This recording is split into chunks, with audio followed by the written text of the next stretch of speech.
Live from Washington, D.C., this is Balance of Power with Joe Mathieu. January 6th edition, as President Trump gathers the family at the Kennedy Center to talk midterm strategies exactly 5 years after the attack on the Capitol. I'm Joe Mathieu alongside Tyler Kendall in Washington. Thanks for joining us here on this Tuesday. The president, Tyler, addressing the House Republican Conference about midterm strategies, along with a number of other topics, including where we go next in Venezuela. Right. The president appearing to balance the domestic with the foreign policy, as polling has repeatedly told us that the economy, of course, is the top issue for Americans, as Republicans are going into this year with incredibly slim margins. Right now, we're looking at Republicans with 218 to 213 votes for Democrats. That means that they right now have a 2-vote margin to pass anything during this year. Yeah, that's right. We're going to be talking a little bit more about that with our political panel and an important conversation straight ahead with John Bolton. Tyler, awfully important here as we try to figure out the motivations of this administration when it comes to Venezuela, but also the rest of the hemisphere, and also what the fallout might be for China and Iran, both of which have been mentioned repeatedly since the strikes on Saturday and the capture of Nicolas Maduro. Right. We've been talking all week on Balance of Power about the geopolitical implications here, particularly as we have some pretty incredible reporting on the Bloomberg terminal this morning. People familiar telling us that the White House feels that Delcy Rodriguez is best equipped to bridge the gap between the government and the private sector, as it really appears that the administration has its sights set on revitalizing the Venezuelan oil sector. Yeah, this is a pretty remarkable moment that we're in. And Wall Street, of course, has all of this in mind, and it really hasn't caused even a hiccup in trading. You saw the monster rally we enjoyed yesterday. Not a lot different today. The S&P 500 up about 0.5% or 33 points. The NASDAQ is up 100 points, 0.5%. The Dow adding another 428 points today, almost 1%. We're getting the Santa Claus rally maybe a little bit late, but investors do not seem terribly concerned with geopolitics at the moment. John Bolton, I'm sure, has some ideas about this, though, and it's a great pleasure to have the former national security advisor with us from President Trump's first term, former U.S. ambassador to the United Nations and founder of the Foundation for American Security and Freedom. John Bolton, welcome back to Bloomberg TV and radio. I know you have strong feelings about this, and you've been around the block when it comes to Venezuela in the first term. Can I just start by asking you if you think the administration acted correctly last weekend? Well, I think it was the right thing to do to begin the process of getting the Maduro regime out of power and turning the government of Venezuela back over to the people. There's no doubt that in 2024, as in 2018, Maduro stole the election. The opposition had won legitimately and really are the legitimate government of Venezuela. But I think we've removed Maduro, but the regime is still there. There's no regime change at this point. And I'm very concerned that the way the president attacked Maria Corina Machado, the leader of the opposition, said she didn't have respect in the country. Really, the opposition wasn't up to governing, and turning to the likes of Delcy Rodriguez and really Maduro's henchmen and henchwomen who are still there and believing they're going to be a transition. It puts us in a very difficult position. I'm worried that we've removed the face of the regime, but not the regime itself. Right. Yeah. Well, to that end, I know that you had concerns about Maduro in the president's first term, and we did a little bit of digging on this. Having had sat down with Maduro, my colleague Eric Schatzker in 2021 traveled to Caracas to talk to him about global politics. And Maduro said at the time he was in talks with the first Trump administration with you, John Bolton, around a meeting at the UN General Assembly in 2018. Maduro specifically implicated you as having canceled that meeting. Listen to what he told us in 2021. I was about to personally meet him on September 2018 with President Donald Trump when I went to the UN General Assembly in New York. We got a call from the White House, but we knew about John Bolton's pressure and that of other people around Donald Trump to prevent his attempt to meet me. If we had met, it had been a different story today. John Bolton, is that true? And to what extent, if so, did that moment inform Donald Trump's views on Venezuela today? Well, I wish it were true. I wish I could stop meetings like that easily, but he's making that up. But it's a good story. So if he wants to believe it, let him tell that to the court.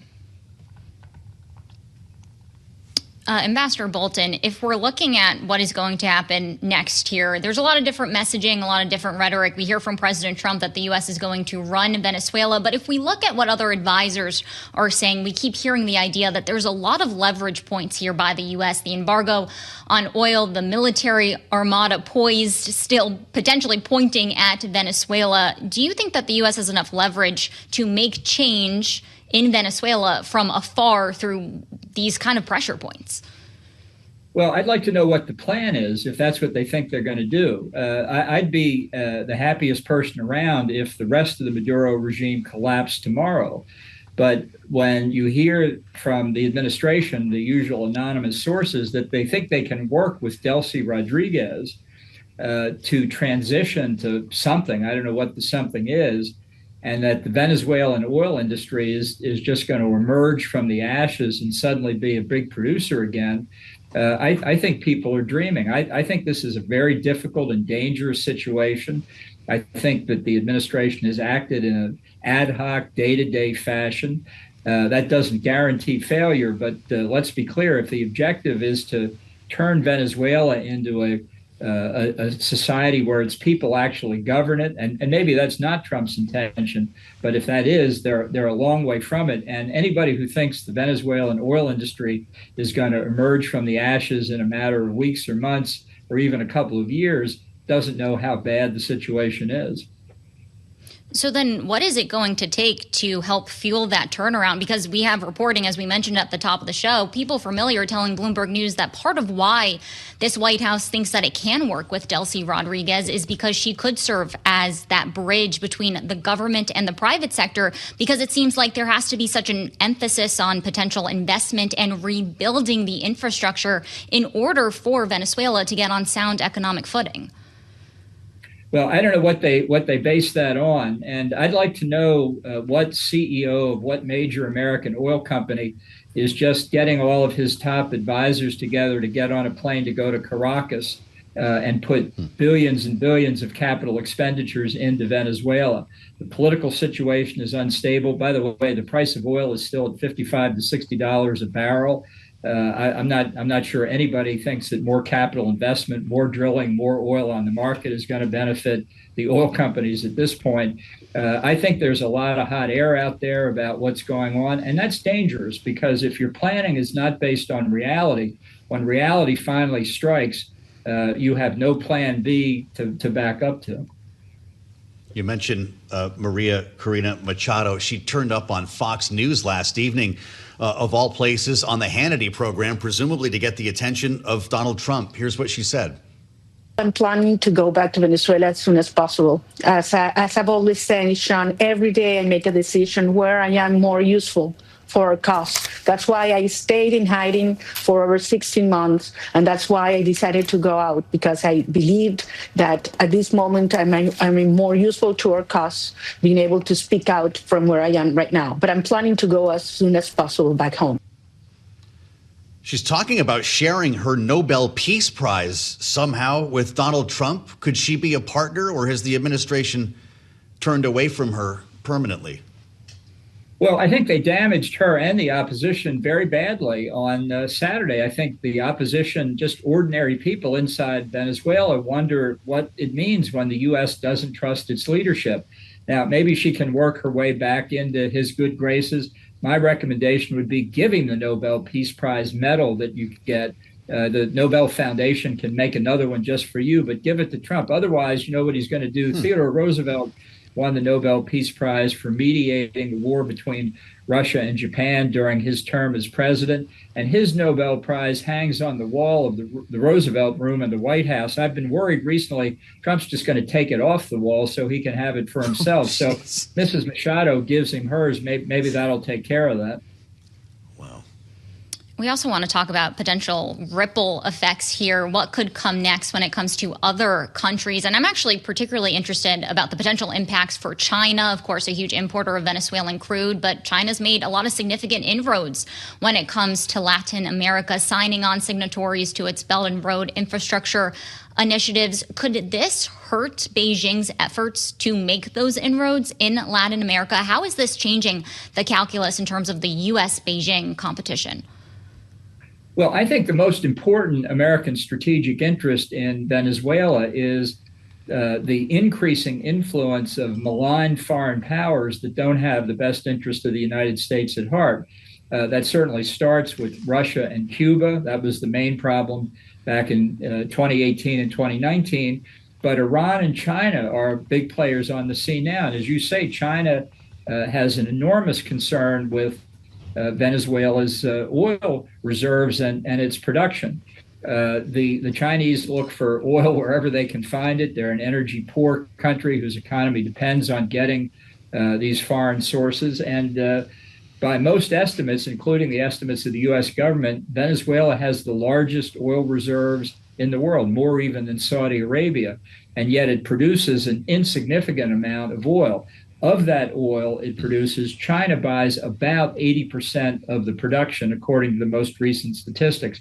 So I don't think Beijing is going to sit idly by while a new government comes in that may be more hospitable to American investment and possibly exclude China from the Venezuelan reserve. So what China is doing behind the scenes, we don't know. There were high-level Chinese meeting with Maduro literally within a day or two of his being grabbed over the weekend. And what policies China is pursuing, what aid it may be giving to what remains of the Maduro government, what Russia and Cuba and Iran are doing, we don't know. But I don't think they're just going to withdraw quietly from the scene. Well, as we consider what many are now referring to as the Dunroe Doctrine, John Bolton, I wonder who you think should worry more right now, Greenland or Iran? Well, I think Iran should be more worried given the protests which continue to grow all across Iran, not just in Tehran. This regime in Tehran is very weak. And I think the levels of discontent in the country have never been higher. And the world would be a lot safer if the regime of the Ayatollahs fell and you could get some kind of alternative, hopefully free government in Iran. I think what Trump says about Greenland and his interest in taking control of Greenland is very harmful to the NATO alliance. Greenland, part of Denmark, is a NATO ally. Denmark's been an ally of the United States for years, and you have advisors to the president saying on national television that Denmark's claim to the island is illegitimate, and nobody will oppose American force if we decide to use it. If we did, it would destroy the NATO alliance. But even this chatter is irresponsible, isn't taking into account the real threats we face in the United States. We have a legitimate security interest in Greenland. So does the entire NATO alliance. And if we just took this out of the spotlight and worked cooperatively together, I think we could ensure greater security, not just for Greenland, but for the entire alliance. All right, John Bolton, former national security advisor in President Trump's first term, former U.S. ambassador to the United Nations, and founder of the Foundation for American Security and Freedom. Ambassador Bolton, thanks so much for joining us here on Bloomberg Television and Radio. And we want to extend the conversation by bringing in our political panel, Rick Davis, partner at Stonecourt Capital and Bloomberg Politics contributor, alongside Jeanne Zaino, also Bloomberg Politics contributor and democracy visiting fellow at Harvard Kennedy School Ash Center. Rick, let's start with you and get your reaction to what we were hearing from John Bolton there, and this idea of what the viable path is for the Venezuelan government going forward, as it appears that the Trump administration is set to work with Delcy Rodriguez, but she is an extension of the prior regime under Nicolas Maduro. Yeah, it's always nice to hear the clear-eyed analysis of John Bolton. His experience around the globe is second to none. So kudos to the interview. I thought it was fantastic. The reality is that the more reporting we get on little-known Delcy Rodriguez is that she's been very friendly with the energy companies, the oil companies that have been doing business, specifically Chevron, in the country. And so it's no surprise that if the priority is oil, in the redevelopment of those fields, then she sort of fits the bill.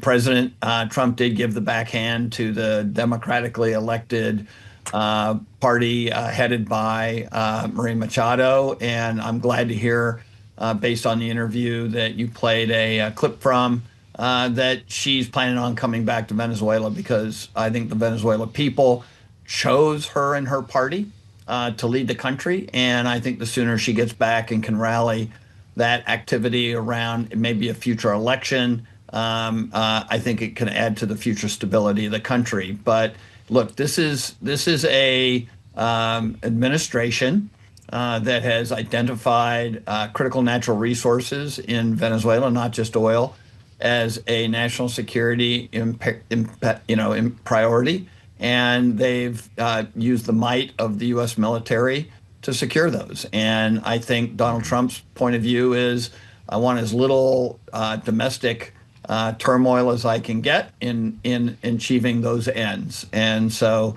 I think that's the scenario that we're dealing with on the ground. Well, hang on, Jeanne, because I'm guessing that Maria Machado is reading this right now. A post on Twitter, on X, from Senator Rick Scott, of course, of Florida. Quote, Delcy Rodriguez is not the president of Venezuela. She is simply another corrupt leader of the Maduro regime. Would do well to remember that any steps she takes outside of the U.S. wishes will result in the same fate as her former partner in crime, Maduro. Is this a senator speaking to his own constituents in Florida, or representing a larger view in the Republican Party? It clearly is a senator who has not checked his statement with the White House or the president, because that is almost precisely in opposition to what the president has said. And, you know, I think what John Bolton aptly described was a lot of magical thinking, and Rick Scott's statement is just in line with that. If you are going to seriously democratize a country, you can't leave in place Maduro's right-hand woman, her brother, and the rest of the security apparatus. So that suggests this has nothing to do with democratization. And Donald Trump, unlike his Secretary of State, isn't pretending it does. He's saying this is all about oil. Well, there's the second part of the magical thinking. And John Bolton mentioned this. The fact is that it would take decades to do anything to convince oil companies to go into a country that is right now this politically insecure, with a senator from the United States saying, we can't even agree on who's leading the country. To John Bolton's point, what executive of a major oil company is going to say, now's the time to go and invest in that? Chevron's not investing. China is trying to pull out. Exxon never wanted to go back in after it was nationalized. It just took over Mobil. So this thing would take decades, if it's about oil, for the United States to reap those benefits. If the president is planning on doing what he also said, which is to investing millions and billions of U.S. taxpayer money into this project to pay oil companies and oil executives to do this, that's going to create enormous pushback, even amongst Republicans, who may be fine with going in against the law to this country, but not taking their hard-earned tax dollars to pay off oil executives to go in there and extract oil from another country. So this thing is full of magical thinking. It's fraught. The operation may have been a success, but the day two questions loom large, and it will disintegrate support in the long term. Well, let's talk about the domestic political ramifications, Rick, because to Joe's point and the post from Rick Scott, it feels like Republicans are threading the needle here between being in favor of Nicolas Maduro no longer being in power, but treading carefully when it comes to what they want to see happen next with this transition to democracy. We heard House Speaker Mike Johnson saying yesterday that he hopes that happens quickly. If we look ahead, we're now in campaign season. President Trump rallying support among House Republicans earlier today. Is foreign policy going to be a winning issue as we go into the midterms? How should Republicans be thinking about this? Well, first of all, I think it should be said that Republicans are favorable toward democracies in Venezuela, in the United States, and anywhere else. I don't think that's a big issue. I think what you see with Senator Scott is a very determined senator from a state with a lot of Venezuelan expatriates living there, many of whom vote in the state, and he's doing the right thing for his constituencies. And it doesn't matter what the White House does. Politics always starts at home for these guys. And that being said, to your second question, which is how does all this play in the midterms? I don't think it really does. You'd have to dig pretty deep to find a winning foreign policy issue that helps the party in power.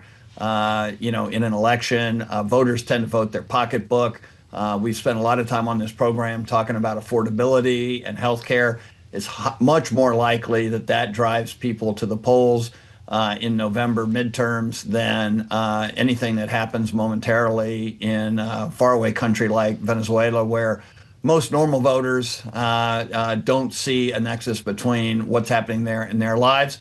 And frankly, this administration really isn't making a nexus to that. They really aren't selling the idea that somehow by being able to control the flow of oil out of Venezuela, that somehow your gas prices are going to go down or somehow going to make your life better. So if the administration doesn't invest in that, it's highly unlikely anybody else will. And that means it probably won't have much of an impact in the midterm elections.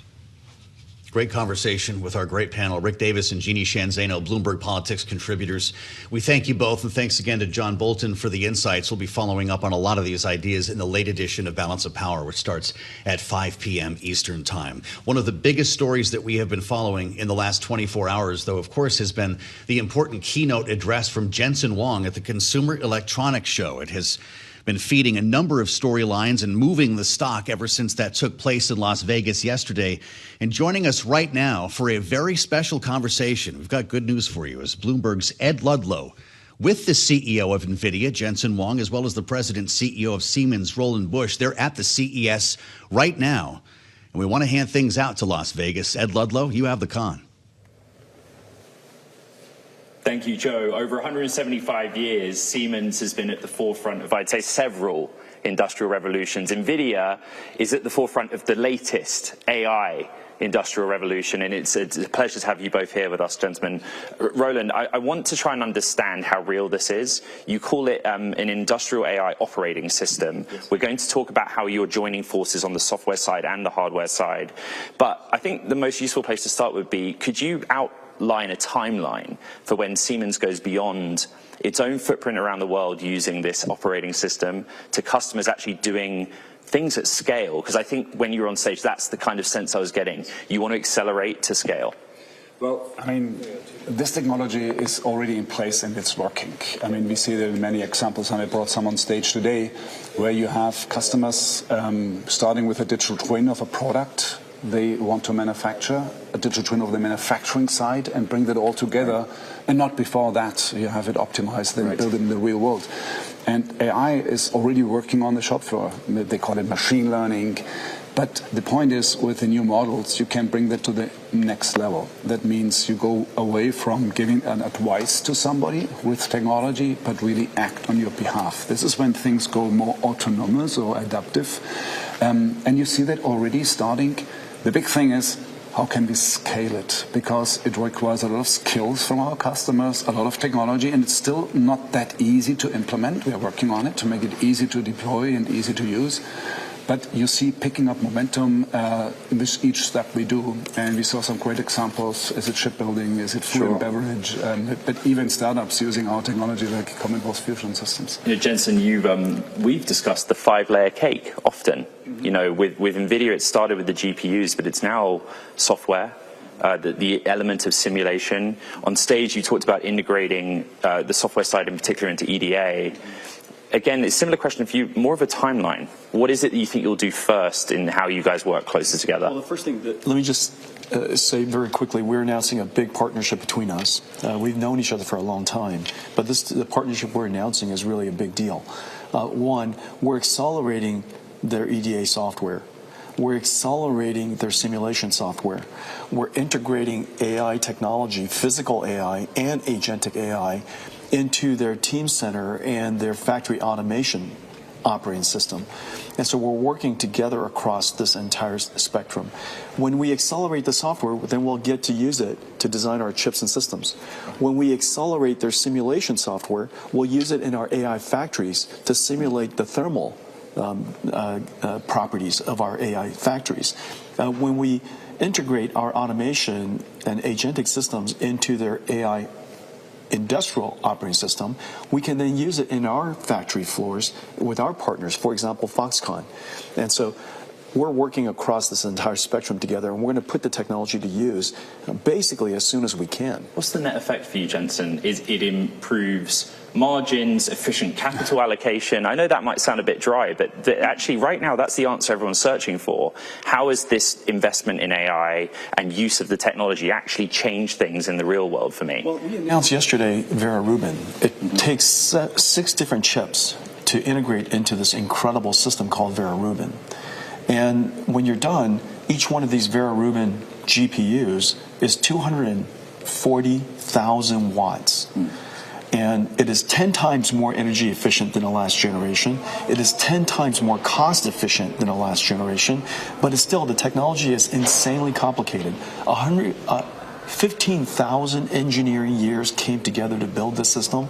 And so when we accelerate EDA tools, when we accelerate simulation tools, and when we can eventually, and I'm hoping very soon, design entire Vera Rubin systems inside a Siemens digital twin, the ability for us to create much, much more complex systems will scale.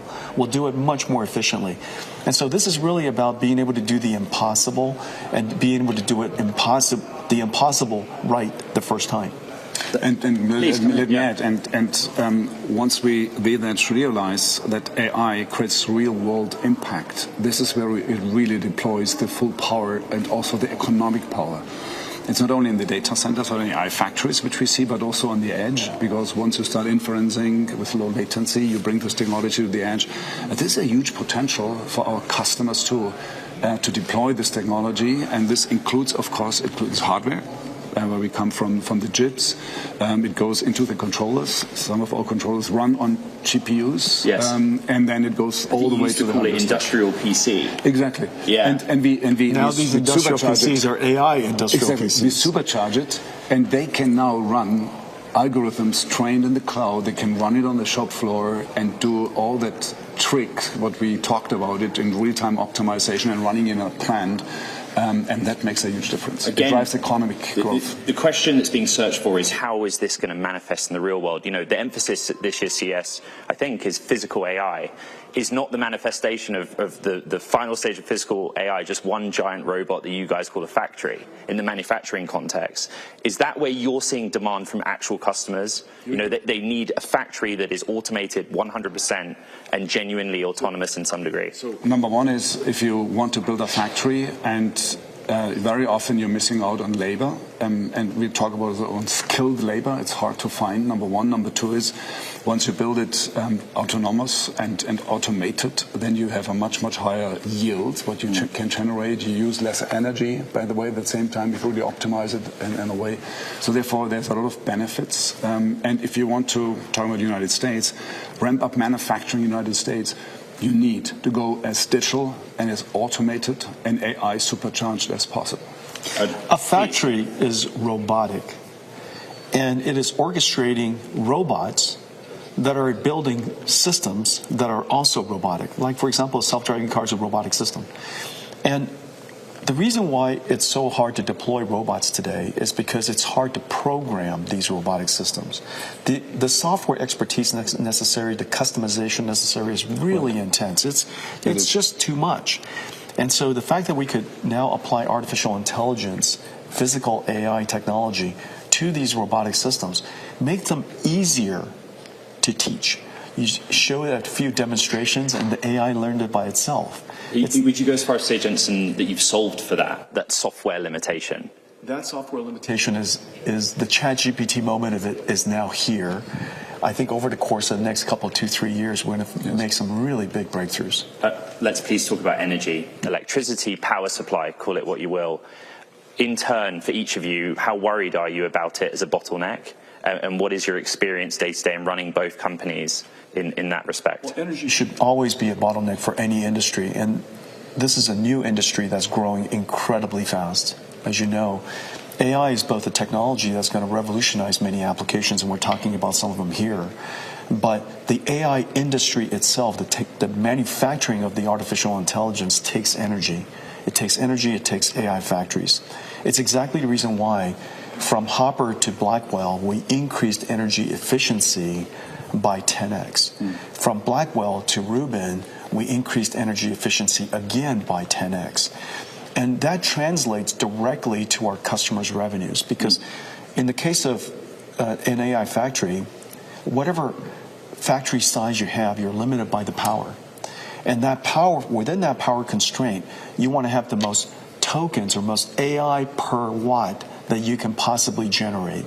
And so every time we improve energy efficiency, we're effectively improving both the AI capabilities for our customers and their revenues, because they're always constrained by power. The response to your keynote, and forgive me, Roland, 1 minute, was, Vera Rubin, 10x throughput, really important. Tokens generated at 1/10. But they'll still say, hey, Jensen, what if the electricity is just not there? It's not available. Well, there's electricity. There's never enough electricity. And my question is, what is the anxiety level for you both about that issue? There's always energy. There's never enough energy. And this is every industrial revolution will be energy constrained, and this industrial revolution is also energy constrained. Now, one of the most important things, though, here speaking about the United States, if not for President Trump's pro-energy growth agenda, we would have a very hard time growing at all. In order for a new industry to emerge, you need energy. And so I think it's safe to say that we wish we had more energy in the United States. Europe wish it had more energy. I think the world all wish we had more energy. And so we have to invest in all sorts of different forms of energy. But whatever energy you have to make it as energy efficient as possible. And that's one of the reasons why both of us drive our technology roadmap so hard, because every single new generation of technology is more energy efficient than the last. That's kind of the nature of it. You are in the AI factory. I won't say data center, because data center is where you store data, but you are in the AI factory supply chain. You must see it. So what we see is, number one is you see that the energy demand is roughly scaling with the GDP growth. It's decoupling, because exactly of this effect that we are providing more and more efficient technology. So that means you are decoupling, but still it grows along with economic growth. And then on top comes a demand for data centers. They demand high quality of energy at the same time, which in some cases creates bottlenecks. Is it now from power generation? And to talk, is it either renewables or gas turbines? There's a huge bottleneck for gas turbines as we speak. It goes all the way to high voltage transformers, to medium voltage and to switch technologies. So therefore, you see along the whole supply chain, obviously, there's a huge demand. We are serving that. So there's a reason why this business of ours is growing extremely fast. We can keep up with the demand of our customers, but in some cases you might end up in bottlenecks. If you keep on going as fast as possible, it's a regional dependence. In some cases where you have good programs, good policies, you see that it's catching up along with the demand. In others, you might end up in a gap. But you see the demand is higher than supply chain, and we are ramping up. It's been the case for a while now. Which is ultimately the condition we want. Yeah, we want a condition where the demand is very strong, because there's great demand for new technology. Specific to you, Jensen, how severe is the memory bottleneck right now? Well, the memory bottleneck is severe, but we're fortunate to have worked with all, first of all, Nvidia is the only company that works with all three of the HBM suppliers, and all three of them are major customers and major suppliers of us, and so we have the good fortune of working with them for a very long period of time, and we've got things all planned out. It's going to be okay. You've been asked a lot about China in the last 24 hours. I'm going to ask you a slightly different question. Okay. What is the attitude of the Chinese government in allowing H200 to go into the country? I understand the position on licenses, the administration here in the United States position, but what does China's government say to you about how they want to approach it? I haven't spoken directly to them, but ultimately the way they'll communicate to us will be through the companies. If the companies are allowed to buy Nvidia products in China, then there'll be strong demand, and we're seeing strong demand. And so I think indirectly they've communicated with their companies. I've learned a lot about Siemens' work in software, and I've always thought the word Siemens to be synonymous with industrial, manufacturing physical things. It's the same lesson we've been through recently with Nvidia, trying to understand actually the software competencies. Is that an area where we might see you be active in M&A? Think about what else you might need that you might not get from the Jensen and Nvidia partnership? So you might, because we will increase our software competence, our software portfolio. Actually, it's a little bit short of 30 billion, which Siemens invested in M&A to build our software competence, which brings us to the point that. Well, what's missing today? Exactly. Today we can build the most comprehensive physics-based digital twin of whatever you want to build. Still, there are pieces in operational software which runs plans, where you can look into that. AI gives new spaces, obviously. We invested in Dotmatics. It's life science, so it's about molecules. We can imagine doing more there, also in simulation, but also building a data backbone for this life science industry. It's super relevant. We did it for other industries with Teamcenter. We repeat it now with Luma for life science, which is, again, shortening cycle times and reducing costs for life science and drugs and medicines. So, and I mean, the beauty of it is that we live in both worlds. We have the domain know-how. We know how to run things, how to operate, how to automate plans, buildings, grids, trains. And we have the software competence too, and that brings us in a unique position. And then we need strong partners, which have complementary technology, which is so amazing. If that comes together, you see matching things happen. Well, Nvidia will have access to new technology on the inference side through Grok. I'm going to do my classic, Jensen, could you please clarify for me question, which is this an acquisition or is it a licensing deal spread over time? Because Jonathan and Sonny joined. We hired 400 or something like that, a little bit less, incredible engineers. And we also licensed their technology. They designed an architecture that's very, very different than what we've done. And it's focused on low latency token generation. NVIDIA is incredibly good at inference, and we're great at training, post-training, as well as the inference phase and test time scaling of AI. And so we've got that space covered. I'm excited about some of the work that we might be able to do together to invent a new segment that might be able to address future use cases. And I haven't described it to people, but the time will come. So Jonathan is kind of behind the TPU and the LPU. And, before all of this happened, there was Grok V2 and V3. And you know all of that. And it's leading to me to ask, what would that new platform or segment be? What is it that you're trying to build on with those? I haven't told anybody yet. But I'm here, Jensen. You can tell me. I'm going to look in the camera and tell you that come to a GTC conference in the future, and I will tell you all the secrets. I'm going to make a hard pivot because I have to. Data centers in space. I reported just before the holidays that the reason SpaceX wants to go public. It's the first GPU in space. Bear with me. The reason that SpaceX wants to raise $30-40 billion, whatever that is, needs to buy the GPUs. Have you discussed data centers in space with Elon and SpaceX, Jensen? I can't discuss what I haven't told everybody I've discussed with anybody. You think it's a viable technology platform? Sure. I mean, there's lots of energy in space, right? And the cooling is abundant in space. And so the challenges of AI factories are different out in space. It would be AI factories in space. Yeah. Forgive the ignorance almost, but are we literally talking about the same architecture for the GPU that goes into an AI factory, still just being able to go into kind of a satellite form factor? Yeah, sure, but the way that you would cool it and power it would be very different. And so the system design will be radically different. The chips will be the same. You're pretty concerned with data centers or AI factories here on Earth. Does Siemens see the need for or viability of such a technology? I don't know whether we explored all potentials on Earth yet, but there's one beauty in this idea. Think about any kind of manufacturing which you want to bring to space. Everything what you produce, you want to bring down to Earth. It's hard if you do energy, how to bring it down to Earth. It's hard if you produce any kind of hardware, how to bring it down. But tokens, intelligence, I mean, you can transfer easily to Earth. So therefore, if I would produce something in space, I would start there. We should talk about autonomous driving. Have you seen Elon Musk's response to your keynote yesterday? No. What did he say? Part one, in short, was, well, we were already doing that. Smiley emoji on X. The other part of... And by the way, I wouldn't be surprised.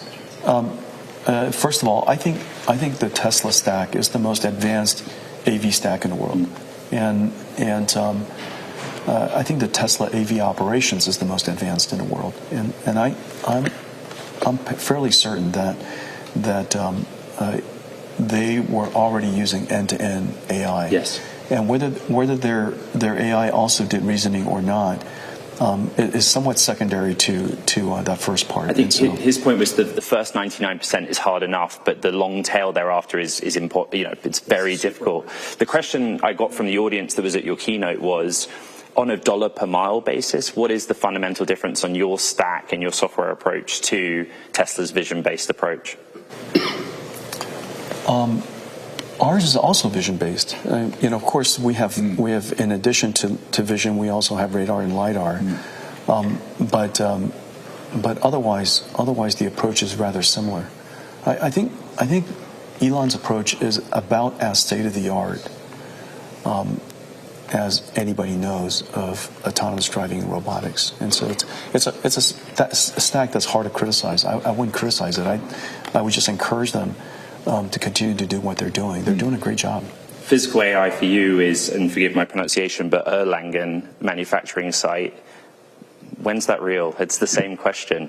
I mean, in contrast to the side you was talking about before, this one exists. I mean, we are ramping up. We are automating it as we speak. We're using technology. I showcased some of that, and we are really deploying step by step now on that very same side this technology we was talking about, the AI brain, the digital twin composer, real worlds and real time connectivity to what happens on the shop floor, so you can act and drive basically dynamically what's happening on the shop floor. So, and we will talk about more along 2026. And so cool. Siemens is using Nvidia technology in the Siemens factory. Yes. Nvidia is using Siemens technology in our Foxconn Nvidia factory. And so, it's a great partnership.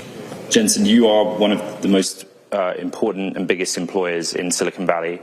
I've been down to Santa Clara to see you. You are a leader of the technology industry right now. The industry and those of us that live in California are reviewing the billionaire's tax. The question that a lot of people submitted to me to ask you is, how does that impact that talent pool and the industry and Silicon Valley? Is it something that's of concern to you, or it is not? I got to tell you, I haven't thought about it even once. We work in Silicon Valley because that's where the talent pool is, and we have offices all over the world wherever there's talent. We have offices. We have office in Germany. We have office in all over the world, and so we chose to live in Silicon Valley, and whatever taxes I guess they would like to apply, so be it. And, I'm perfectly fine with it. It never crossed my mind once. I appreciate the answer, and again, it's right now in the technology industry. It's what people are reflecting on. We've had not this person. Not this person. Yeah, this person is trying to build the future of AI. And that's what the conversation was about today. Roland Busch, Siemens CEO, Jensen Huang, Nvidia CEO. Thank you very much for your time. I'll send it back to the team in Washington, D.C.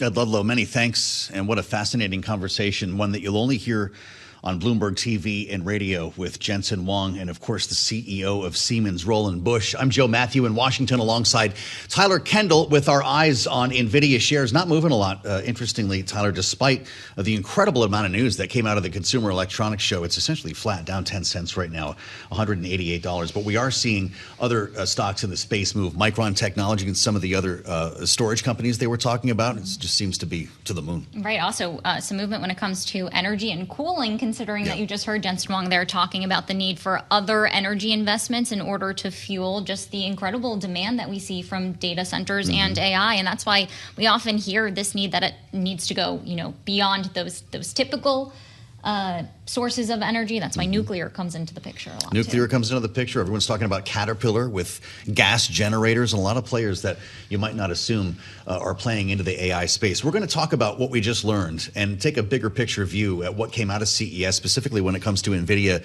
and AI, when we spend some time with Shepard, coming up next here on Balance of Power. As Joe Mathieu mentioned, we have brought in our resident expert here to our D.C. studio to help us unpack that entire interview that you just heard. Micheal Shepard, Bloomberg senior editor for technology and strategic industry, joins us now. So, Mike, let's do big picture, because the through line has been this assertion that the AI boom is here to stay. How did we hear that case made during CES so far this week? Well, we've heard it not only from Jensen Huang, but also from Lisa Su, the head of Advanced Micro Devices, the arch rival to Nvidia, and both are really making the case that the sky is the limit right now for compute demand connected not only to artificial intelligence, but other business data processing needs. And therefore, they see more demand for their chips, and not only for the ways that we were just talking about with AI, the way you and I might think about it in terms of a chatbot or something agentic, but actually in industrial applications, like we just heard in the interview with the Siemens CEO alongside Jensen Huang of Nvidia, where they are making the case that, look, AI will go into industrial processes to the factory floor to make process there, to make the functioning of machines there much more efficient and perhaps less demanding on a workforce that is struggling to find people to staff those kinds of factory jobs, not only here in the U.S., but elsewhere in the world. And we also saw Jensen yesterday during his presentation at CES, his nearly 90-minute keynote, he brought robots onto the stage. And he talked about this autonomous driving platform that is taking it a step further by actually introducing thinking and reasoning into the software that would drive a self-driven or autonomous vehicle. And that goes a long way to speaking to the use cases. You know, how is this going to change my life and make me more productive? But you reached for something important. The fact of the matter is that the enterprise use case might be a bigger story at this stage of the AI rollout. And when he starts talking about Rubin, 10 times the efficiency of Blackwell, that would actually increase customers' revenues and lower their costs.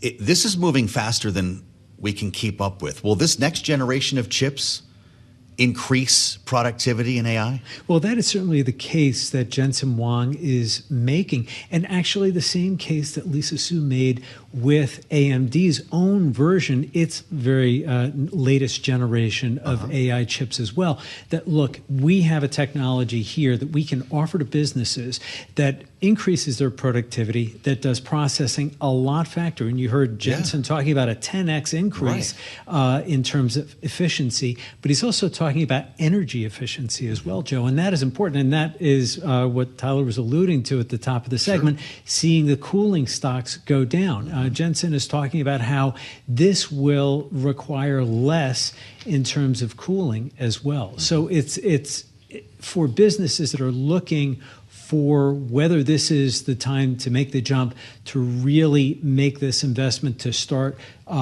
turning more to artificial intelligence to help power a lot of their internal processes. Vera Rubin, in Jensen Huang's view, is the reason to make that leap. I actually loved how Ed Ludlow framed that question. He asked him about the anxiety around energy efficiency. And then you heard Jensen Huang in his answer talk about the White House's energy policies. He touted President Trump's, what I believe he called this energy first agenda that we often hear from the administration. Do we know anything about the dialogue between the Trump administration and these tech companies, and the idea that when they are using so much energy, what does that actually mean for American consumers? Well, one of the most consistent messages that we have been hearing from Jensen Huang and his counterparts in Silicon Valley, especially those that are investing in heavily the artificial intelligence area, is the need for more energy and more energy efficiency and more energy supply across the board. It is something that, you know, really came shining through in the president's AI action plan, and it is something that Jensen Huang has brought up with the president. The two men talk frequently, sometimes by phone, late at night. Jensen has told reporters. And so we know that there is this kinship with the administration, especially with Nvidia, but also Lisa Su mentioned during her interview with Ed, her contacts with the Trump administration, and again, stressing the importance of energy. But this also touches, Tyler, on that key political question about energy availability and pricing, because it is something that is hitting home for many consumers. And the concern that the AI revolution and the AI boom may actually come at something of a cost to people who are hearing about the AI uptake across businesses, but then may be feeling the pain in their electricity bills. Where's Wall Street on all of this?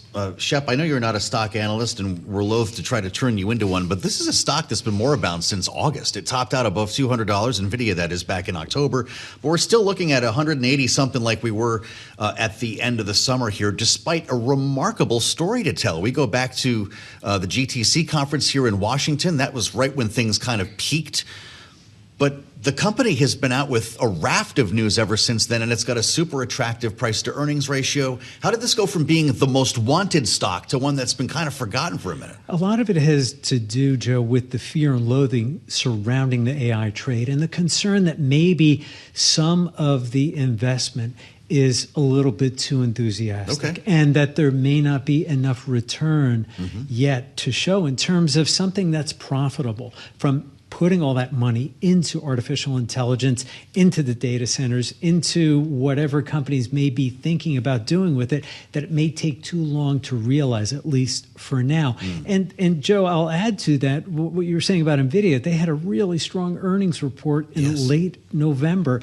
And then just today, we heard their CFO say that the projections that you heard at the end of October, $500 billion in revenue, she is saying, look, we're going to see even more than that. It has gotten even more bullish than you just heard a few months ago. Customer demand is really strong. And that is something that Jensen Huang emphasized yesterday after his keynote, that, look, demand for Vera Rubin is very strong, and they're expecting to see a lot of buyers. And they're also expecting to see a lot of buyers for even the earlier generations, the H200, with their hopes to get back into the China market as well. So this is a company that, you know, has a story to tell, but investors are a little wary now of whether this story has been too good to be true.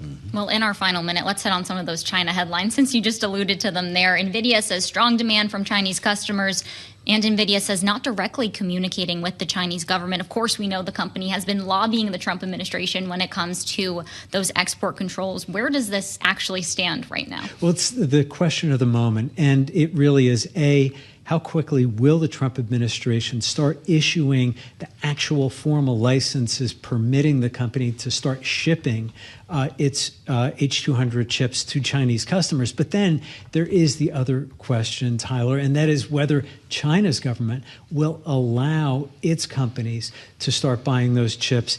And the X factor in it is whether China is trying to keep Nvidia out of the domestic market so that it can promote its own chip champions. And that includes Huawei, which is one of Nvidia's arch rivals on the global stage, but also other local companies like SMIC and Cambricon as well that have shown some increasing aptitude with producing AI chips. Certainly not yet at the quality level of, say, a Vera Rubin, but something that, if compiled en masse in a low-cost energy environment like China's, you could actually see some results with inference and perhaps even with training of AI models. So when do we get data centers in space? We're done with flying cars. Now it's data centers in space. Ed, I love that he asked the question. Elon Musk can't talk about it enough. And it sounded a lot to me like Jensen Huang is talking to Elon Musk about making these orders real. Well, and they do talk regularly. And Joe, you'll remember that during the U.S.-Saudi investment conference here in Washington, the two men shared a stage together. That's right. And were interviewed together by one of the organizers. So more to tell on that, certainly, Joe. You're going to be the first journalist in space to visit one of these things, right? If not you. I'm not going anywhere near it. I just make that clear. That's for Shep and Tyler. Thanks to Micheal, Shepard. As always, Tyler and I will meet you back here on the late edition of Balance of Power with a lot more to talk about from the nation's capital, right here on Bloomberg TV and radio.